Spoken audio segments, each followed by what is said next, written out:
Magandang araw o gabi sa inyong lahat. Itago na lang ninyo ako sa pangalang Noel. At magbabahagi ako ng kwento ngayon sa inyo. Na kwento sa akin ng lolo ko na tawagin po nating Lolo Pasiano. Naganap yung pangyayaring ito noong bagong mag-asawa pa lamang sina Lolo Pasiano at Lola Clarita. At nakatira pa sila sa Negros. Nang mga panahong ito, ipinagbubuntis rin ni Lola yung aking ama. Bago pa man sila magdesisyon na magpakasal, may bahay na silang napatayo sa kabilang baryo. Pagmamayari yun ng pamilya ni Lolo. Gayong nabili nga yun ni Lolo sa dati nitong kaibigan na lumisan sa naturang baryo. Nang may kasal nga silang dalawa, nagpasya kagad silang doon na manirahan. Mas liblib po yung baryong yon kumpara sa baryo ng mga magulang ni Lolo at malapit pa sa kagubatan. Sa kadahilanang yon, natuto si Lolo noon ng pangangaso gayong marami ring ligaw na mga hayop sa nasabing gubat. Isang hapon nga noon, nagpasya si Lolo na tumungo sa gubat. Dala niya yung kanyang gamit sa pangangaso at meron din siyang dalang itak na gagamitin naman niya sa pagkuha ng mga posibleng panggatong. Nagpaalam siya kay Lola noon. Batid niyang gagabihin siya ng uwi. Kaya't pinaalalahanan nga niya si Lola sa mahigpit na pagsara ng mga bintana at pinto. Tanging pagtango lang daw yung naitugon ni Lola. Gayong nakasanayan rin niyang gawin yon lalo na kapag wala si Lolo sa bahay nila tuwing gabi. Umalis na nga siya noon at naglakad na patungo doon sa kagubatan. Mabilis ang kanyang mga yabag, kaya't nakarating naman siya kaagad roon. Noong nasa loob ng gubat na yon si Lolo, nagmatsyag kaagad siya sa kanyang paligid. Panay yung kanyang pagpalingalinga sa kanyang nadadaanan dahil baka may makita siyang hayop doon. Hanggang sa marating na nga niya yung gitna ng gubat at wala siyang nakitang hayop. Dahil doon, napagpasya na muna niyang manguha ng mga sangang pwedeng gawing panggatong. Kahit naabala siya noon sa pagkuha ng mga sanga, patuloy pa rin niyang pinapakiramdaman yung kapaligiran. May mga naulinigan siyang ingay mula sa hindi kalayuan. Kaya't napapaisip siya na baka ligaw na hayop ang mga yon. Kapag ganun nga, tinitigil niya ang kanyang ginagawa at nagtatago habang tinatanaw yung bahagi kung saan nga nagmumula yung ingay na kanyang naririnig. Ganun nga yung nangyayari noon nang muli siyang makarinig ng ingay sa hindi kalayuan. Mabilis siyang nagtago at inabangan kung anumang hayop yung may gawa nun. Inihanda rin niya ang kanyang pana at pati na rin palaso at nang maasinta niya kaagad yung naturang hayop. Naghintay pa ng ilang sandali noon si Lolo hanggang sa hindi kalayuan. Natanaw na nga niya na merong papalapit na baboy ramo. Mas malaki po yung baboy ramo na ito kumpara sa minsan na nga niyang nahuli. Kaya tuwang-tuwa si Lolo noon. Sa isip pa niya ay tiba-tiba siya kapag naibenta niya yung karne nun. Pumwesto na nga siya at nang tuluyang bumungad sa kanya yung naturang hayop. Hindi na nga nito inaksaya pa yung kanyang pagkakataon at kaagad raw niya itong pinana. Napahiyaw na lang si Lolo Pasiano nang makitang natamaan niya sa may bandang tiyan yung baboy ramo. Mabilis din siyang lumabas sa kanyang pinagtataguan at patakbong nilapitan ang nakahandusay na hayop. Pero bago pa man makalapit si Lolo rito, laking gulat nito nang bigla yung bumangon. Naanimoy wala lang itong palaso sa kanyang tiyan. Natigilan din si Lolo nang mapatingin sa kanya yung baboy ramo at tila mabalasik raw yung pagkatitig nito. Nakaramdam ng kakaibang takot noon si Lolo sa hindi niya malamang dahilan. Magpapatuloy na sana siya sa paglapit sa hayop nang sa hindi niya inaasahan, mabilis raw itong tumakbo papalayo. Sa inis nga ni Lolo at sa pagnanais na mahuli pa rin yung baboy ramo, hindi raw ito nagdalawang isip na habulin yung naturang hayop. Mabilis na tumakbo si Lolo Pasiano at sinundan yung sugatang baboy ramo. Iniwan din niya yung kanyang ibang gamit gayong wala namang ibang kukuha ng mga yon. Sinundan nga ni Lolo yung dinadaanan ng baboy ramo dahil may mga bakas din ng dugo mula rito. At gano'n na lang yung gulat ni Lolo nang marating niya ang bahagi ng kagubatan kung saan nga may nakatirik na bahay. Nangunot yung kanyang noon, ngunit hindi raw niya pinagtuunan ng pansin yung bahay ron at hinagila pa rin yung baboy ramo na kanyang hinahabol. Sinipat raw niya yung buong paligid sa bahaging yon, ngunit hindi nga niya makita yung hayop. Aalis na lang daw sana siya at babalik na lang sa kanyang pinanggalingan. Pero natanaw ni Lolo yung baboy ramo sa may silong ng bahay roon. Nakahiga raw ito sa may silong na parang nagpapahinga habang sinusubukan raw na abutin ng kanyang bibig yung palasong nakabaon sa kanyang tiyan. Namangha si Lolo sa kilos ng hayop, ngunit nagtaka rin ito. Hindi lubos maisip ni Lolo kung bakit nga ba ganon yung kilos nun. Gayong ibang-iba nga yung naturang hayop kumpara sa kanyang nahuli noon na baboy ramo. Nang makarinig nga ng ingay sa loob ng bahay na iyon si Lolo, dali-dali raw siyang umalis. Ayaw rin kasi niyang makita siya ng kung sino mang naroroon. Naisip niya na baka kung pagmamay-ari pala nila yung baboy ramo na yon at kung ano pa yung gawin ng may-ari sa kanya dahil sa kanyang ginawa sa naturang hayop, at baka mag-away pa nga sila. Bumalik na lamang si Lolo sa kanyang pinanggalingan at bigong makahuli ng hayop. Ngunit bago tuluyang makalayo sa bahay na iyon, may narinig siyang sigaw ng isang babae. Yung tipong nasasaktan raw ito, pero hindi na nga pinansin pa ni Lolo at nagpatuloy pa rin siya sa kanyang paglalakad.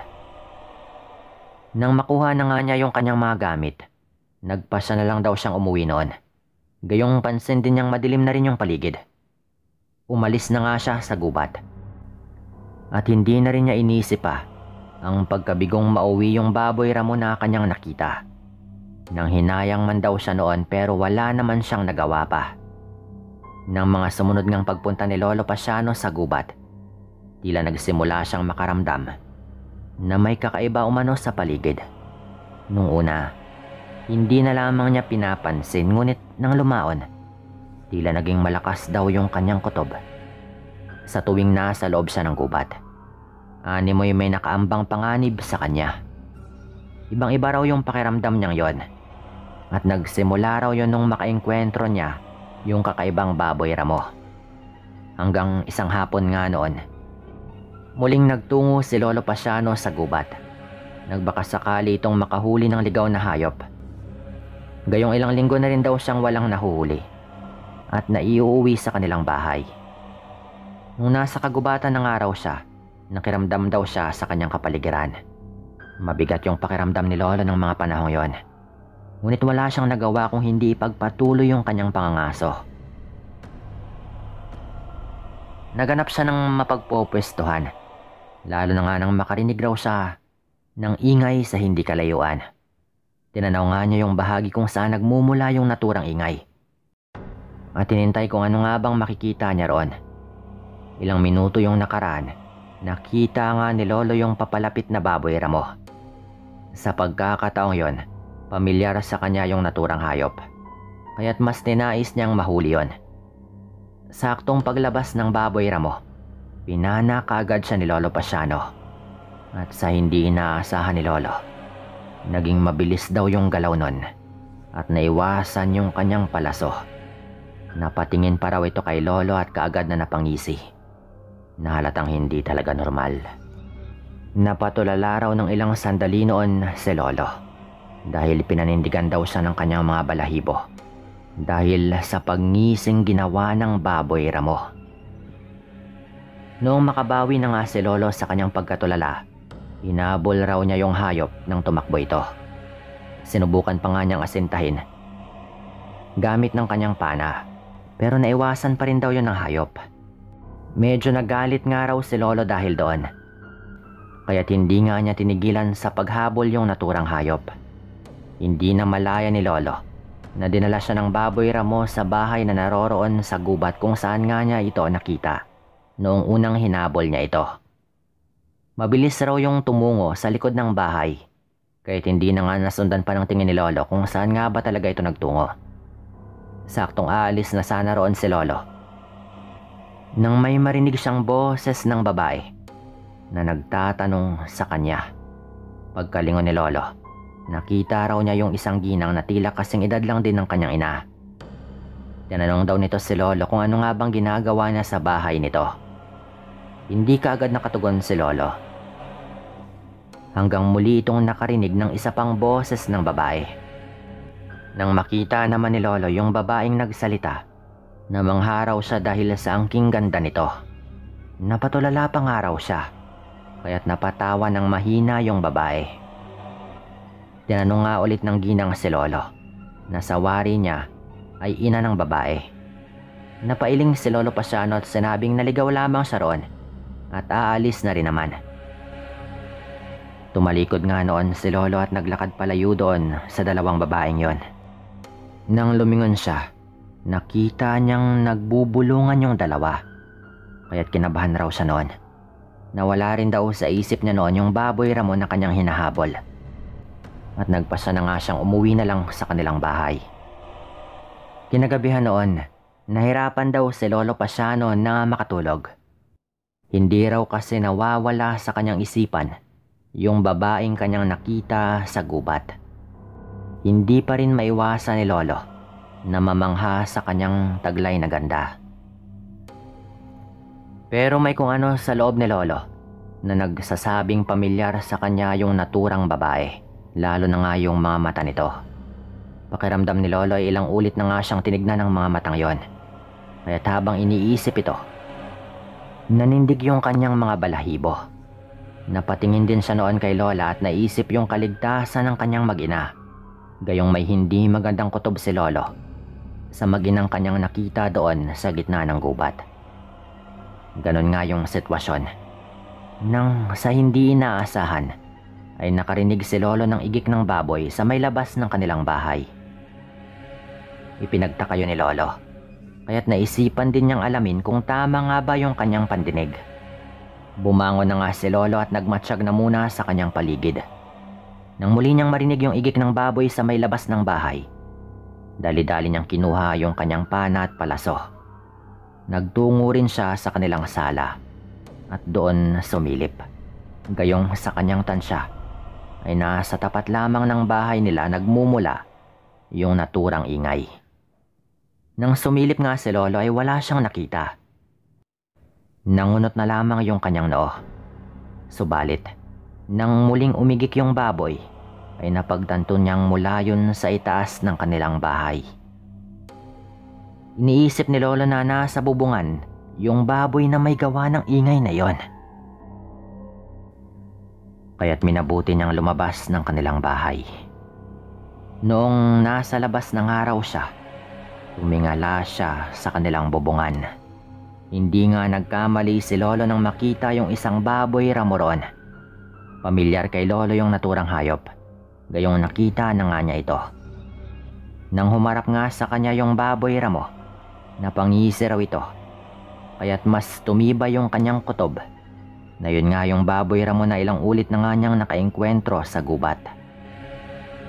Narinig niyang napaigik ito ng ilang ulit, habang sinusubukan pang kaskasin yung atip ng kanilang bubungan. Nagalit naman si Lolo Pasiano dahil naisip niyang posibleng aswang nga yun, at alam nito yung pakay ng hayop sa kanilang bahay. Sinigawan nga yun ni Lolo at hinamon na harapin siya nito. Hindi naman nabigo si Lolo, gayong mabilis ngang lumundag sa kanyang harapan. Ang naturang hayop. Hindi rin ito nag-aksaya pa ng oras noon at kaagad ngang sinugod si Lolo Pasiano. Hindi yun inaasahan ni Lolo, kaya't nagawa siyang itulak ng baboy Ramo at nabuwal siya sa lupa. Mabilis siyang nilapitan nito at kaagad na dinaganan. Napangisi pa raw yung hayop na noon ay biglang nagbaga yung mga mata. Kumbinsido na nga yung lolo ko na isa yung aswang, kaya't nanlaban na rin yung aking lolo. Marahil ay nawala sa isip ng nilalang na may hawak na palaso si Lolo. kaya't hindi nito inaasahan yung pagtarak ni Lolo ng palaso sa kanyang leeg. Dahil sa ginawa ni Lolo, bumaon daw sa leeg ng aswang yung kanyang palaso. Nagwala raw ito. Habang pilit na kinukuha yung palasong nakabaon sa kanyang leeg. Hinayaan na muna ni Lolo yung baboy ramo sa kanyang ginagawa. Pero nang mapagtanto ni Lolo na yun nga yung tamang pagkakataon para tuluyan na yung aswang, ay hindi na raw siya nagdalawang isip noon. Gamit yung kanyang natitirang palaso, sinakyan nga ni Lolo yung baboy ramo at inundayan ng saksak sa kanyang tagiliran. Napahiyaw lang daw yung hayop dahil sa ginawa ni Lolo Pasiano. At makalipas yung ilang sandali, ay tila ramdam ni Lolo na nanghina na nga yung aswang. Kaya tumigil na siya sa kanyang ginagawa. Napahandusay naman noon yung baboy ramo na tila hinahabol na rin ang kanyang hininga. Tinitigan lang yun ni Lolo habang nasa ganong estado. Walang ano-ano, bigla raw itong nagbago ng kanyang anyo. Nang tuluyan itong naging isang tao, ay nagulat si Lolo nang makilala niya ito. Yun daw yung babaeng nakita niya sa bahay sa gitna ng gubat. Pansin din daw ni Lolo yung marka ng tila palaso sa sugatan nitong tiyan. Kaya't kumbinsido na rin daw siyang iisa lamang yung babaeng yon at yung baboy ramo na madalas niyang makita. At hindi lang siya namamalikmata. Ganon na lang din yung pangamba niya nang humugot ng malalim na hininga yung babae. Bago raw ito tuluyang nalagutan ng hininga. Kaagad namang binalot ni Lolo yung bangkay ng babae sa puting kumot at naghukay nga ito sa likod ng kanilang bahay. Nilibing pangaraw niya yung nakadapa at saka tinakpan ng lupa. Hindi na rin nakatulog ng gabing yun si Lolo dahil nagmamatsyag pa rin siya sa paligid. Dahil naisip niyang baka puntahan nga siya ng ina ng babae. Pero hanggang sa mag-umaga ay walang ibang nangyari. Sa takot nga ni Lolo na baka balikan siya ng ina ng babaeng aswang, nagpasya na lang daw silang umalis sa baryong yon at bumalik sa baryo ng kanyang mga magulang. Yun daw yung kanilang naging desisyon upang makaiwas na sa panganib na dulot ng ina ng babaeng aswang na malamang ay isa rin daw na aswang. Nagulat pa nga raw noon yung kanyang mga magulang nang maikwento niya ang mga nangyari. Simula raw noon, hindi na nga niya nakita pang muli kahit yung ina ng babaeng aswang na kanyang napatay. Naging tahimik naman daw yung kanilang buhay at hindi na muling nakaranas pa ng mga pang-aaswang. Dito ko na rin po tatapusin yung kwentong ito at maraming salamat sa inyong lahat.